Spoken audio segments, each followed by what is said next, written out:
과율의 온도차. 우리 한국의 선거제도 같은 경우에는 이 단순다수 대표제라고 봐야 됩니다. 이게 뭐냐?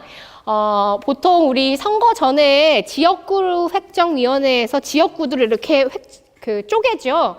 그런 지역구 의원을 많이 뽑는 단순다수 대표제라고 할 수 있습니다. 그러니까 단순하게 한 표라도 더 많이 받으면 그 사람이 대표가 된다는 거죠. 제가 그림을 못 그립니다. 여러분 이게 뭘까요?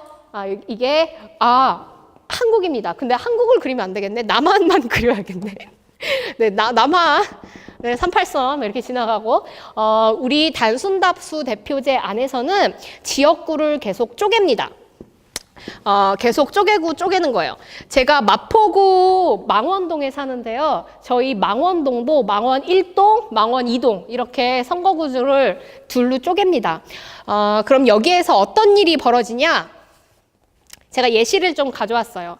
한국이 100석의 의석을 가진 국회의원들을 뽑는 선거를 진행했다고 칩시다. 그 선거에서 민주당이 40%, 정의당이 30%, 녹색당이 20%, 자한당이 10%를 가져갔어요. 여러분 근데 우리 잘 생각해보면 민주당이 40%를 얻었으면 100석 중에 몇 석 가져가야 될까요? 40석 맞습니다. 그러면은 정의당이 30%를 얻었으면 몇 석 가져가야 될까요? 30석. 그렇게 느껴지시죠?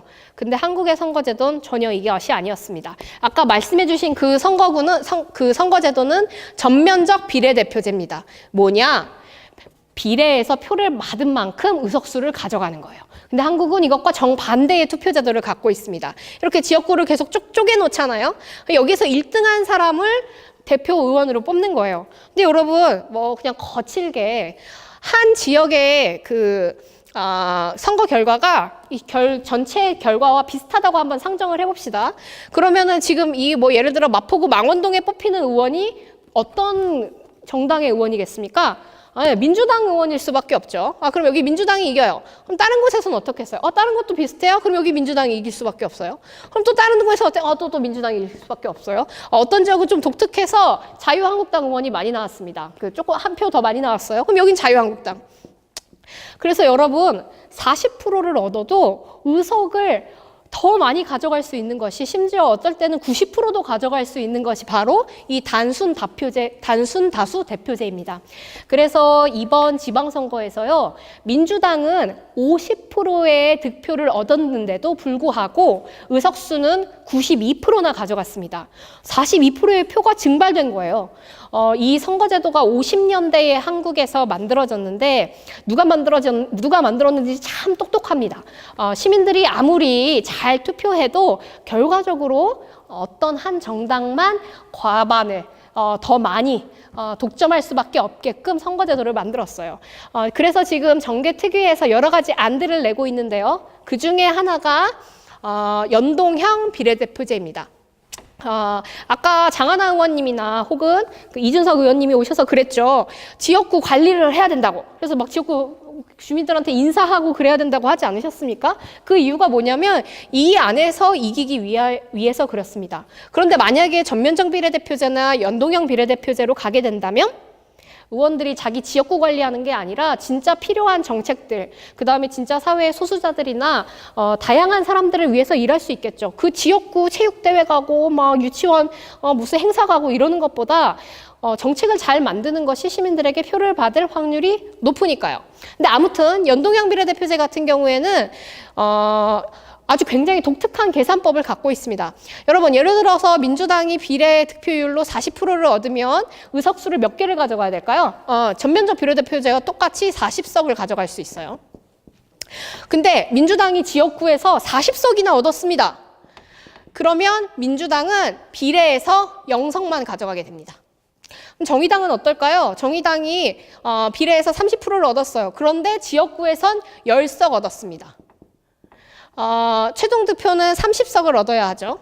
그러면 정의당이 추가받는 의석은 얼마일까요? 20석을 가져가는 거예요. 전체 최종 득표율과 맞게요. 그럼 녹색당은 지역구에 약해요, 여러분. 그래서 0석밖에 안 가져갔어요. 근데 비례에서 20%를 얻었어?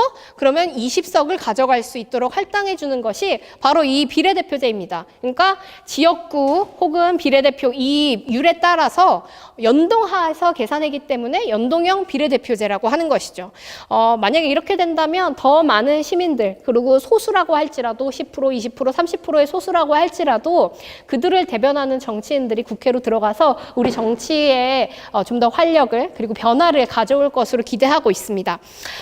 지금 이 선거제도 개편을 위한 노력들을 민주당, 그다음에 자한당 빼고 나머지 7개의 원외 정당들이 의기투합해서 선거제도 개편을 위한 노력을 해나가고 있습니다. 근데 문제는 뭐냐면요, 여러분. 선거제도 개편을 위해서 올해가 정말 중요한 시기라는 겁니다. 내년으로 가면 선거제도 개혁 쉽지 않을 거라고 여겨지고 있어요. 지금 자유한국당이 계속 발목 잡고 있는데요. 그럼에도 불구하고 더 나은 정치를 위해서 지역구만 도는 정치, 지역구 주민이나 뭐 관변단체들 눈치 보는 정치인이 아니라 정말 시민을 위해서 소신 있게 정치하는 그 문화를 만들어 나가기 위해선 제도의 개혁이 정말 중요합니다. 이 선거제도 개편에 많은 분들이 관심을 가져주셨으면 좋겠습니다. 그리고 여러 의원들, 특히 우리 민주당, 자한당, 거대 정당으로서 이전에 잘못된 선거제도 안에서 호의호식했던 이 정당들도 선거제도 개편에 앞장설 수 있도록 많은 분들이 관심을 가져주셨으면 좋겠습니다. 네, 여러분 언제 진심으로 투표하셨나요? 저는 사실 진심으로 투표해 본 적이 없는 것 같습니다. 전 투표소 갈 때마다 불행하다고 느껴요. 왜냐하면 제가 정말 뽑고 싶은 사람보다 다른 사람이 먼저 손이 가기 때문이에요. 이게 왜 그럴까요? 우리 국민들은 그동안 최악이 정말 나쁜 놈이 당선될까 봐 덜 나쁜 놈을 선택해왔습니다. 차악을 선택해왔죠. 그러나 여러분, 이것은 민주주의의 기본 속성이 아닙니다. 그리고 선거의 숙명도 아닙니다. 우린 더 나은 선거를 할 수 있고 우리의 표가 세워지게 만들 수 있습니다. 선거 연령 하향, 선거제도 개편, 그다음에 정당법 이런 것들이 바뀌면 우리나라 정치 문화가 크게 바뀔 수 있습니다. 올해 안에 입법이 되도록 많은 분들이 관심을 가져주셨으면 좋겠습니다.